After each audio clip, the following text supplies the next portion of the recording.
really need to say something about the NAACP before this day is over and before this whole thing is a fait accompli.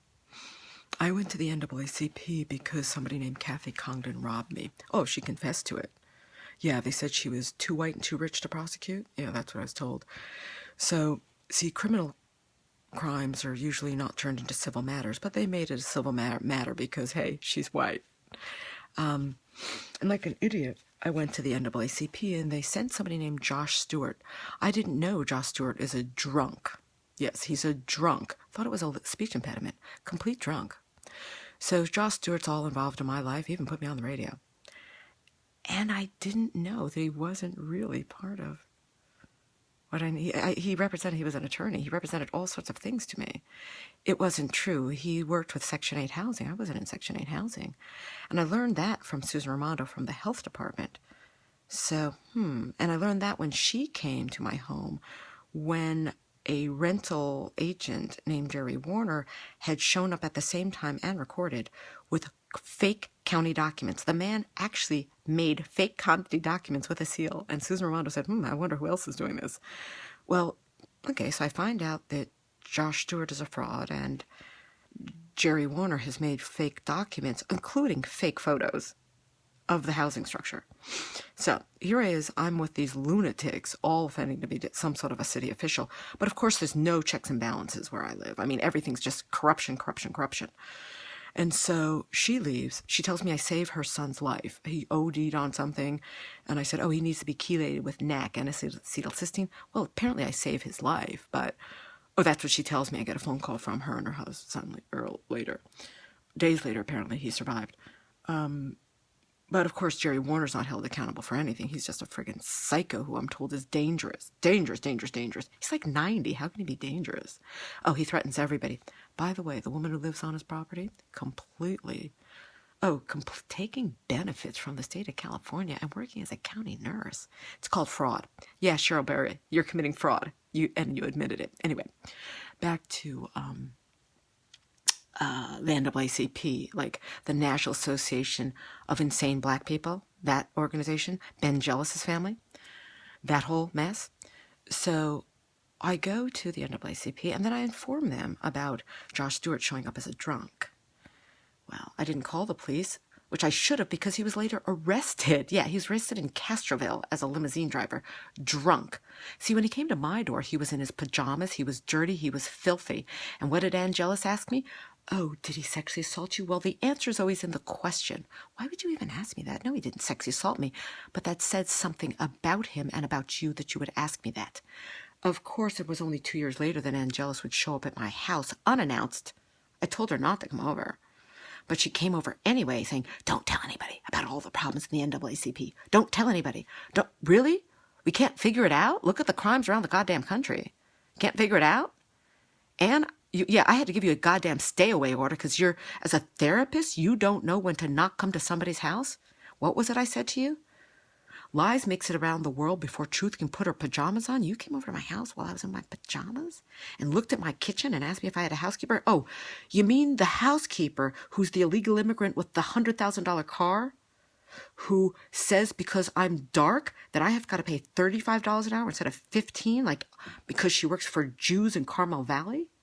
What kind of crazy is that? Anyway, back to the story. So I protect Josh Stewart, go to Mel Mason. Yeah, didn't know Mel's a junk, true. Well, he tells me that later. Regina's so nice to stay with him all these years despite his philandering and his drinking. Well, why isn't anybody sober? Why don't we start with that? So Mel gets me an attorney. Yeah. He's got a rage problem. The attorney's got a rage problem. I go through all this nonsense about this lawsuit and whatever else, but in the midst of this, I hire somebody to work for me. She's the daughter of the head of the domestic violence division of the YMCA. That's right. Patricia Boone's daughter. Well, she's friends with Regina Mason, the biggest gossip in town. So Regina apparently gossiped with Patricia Boone about my private matters of sexual abuse and sexual assault and made it a public piece of crap for her daughter.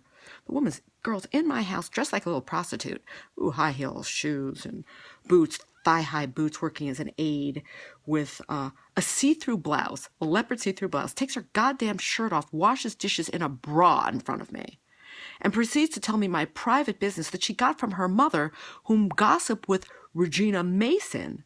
Now her husband, Mel Mason, oh yeah, he made it to the cover of the Weekly. Oh yes. Former Black Panther, ran for governor in California, but no goddamn moral fucking compass. Although they all apologize for all of this. So I end up collapsing, having what's called a point to torus EKG. Yes, sudden cardiac death EKG, because the little girl in my house, dressed like a prostitute, is the daughter of the domestic violence person. I went there for counseling after fucking Skipper Snow kept me like a goddamn fucking animal in his house. Yeah, I kept like a fucking animal. Yeah, EKG, that event, massive car, they said acute MI. Acute MI. Oh, yeah. So I go to the fucking Huntington Hospital in Pasadena, California, because I was on vacation, where my brother, who was so fucking drunk, couldn't keep it together. Okay? This whole nightmare. And I'm in the Huntington Memorial Hospital, where I'm not able to speak, and they think I'm mentally retarded. No, I'm not mentally retarded. No, I have a disorder where I can't speak sometimes. So thank you, Skipper fucking Snow. You went to prison. What was it? 8 years you were in the hole in Germany? Drug dealer? Everything. What, is there anybody who's functional? Is there anybody who's functional? Skipper Snow, Fieldson School. Yeah? 8 years Russian prison? Congratulations, Skipper. I call for fucking help and the police protect you. Yeah. But there, what were there? All those Russian hookers at the house? Oh, yeah. All those Russian hookers? Those Russian hookers? Yeah. Everybody told me how dangerous you were, except nobody intervened on my behalf. Thank you, Karen Pierce. Your grandfather won the Nobel fucking Prize for peace in 1948. Your mother jumped off the fucking roof when we were 7, but let's all keep it a secret. Off the fucking roof? Yeah, that's what happened. She killed herself when we were 7. No, you were 9. What was it when my mother died? Anyway, back to the NAACP.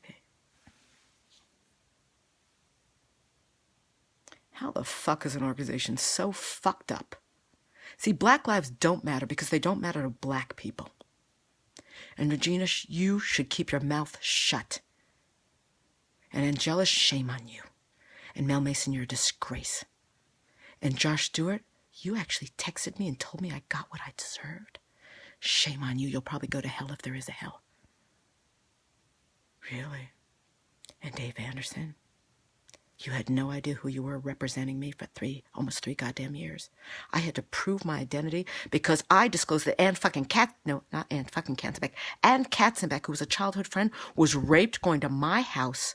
And that's how I proved that I knew the Katzenbecks, that I had disclosed it to a fucking judge. Are you all fucking insane? Yeah, we were 12. Yeah, Nick Katzenbeck's daughter was raped. And that's how I had to prove to you that I wasn't just the brown girl. Fuck all of you. National Suicide Day, go fuck yourselves.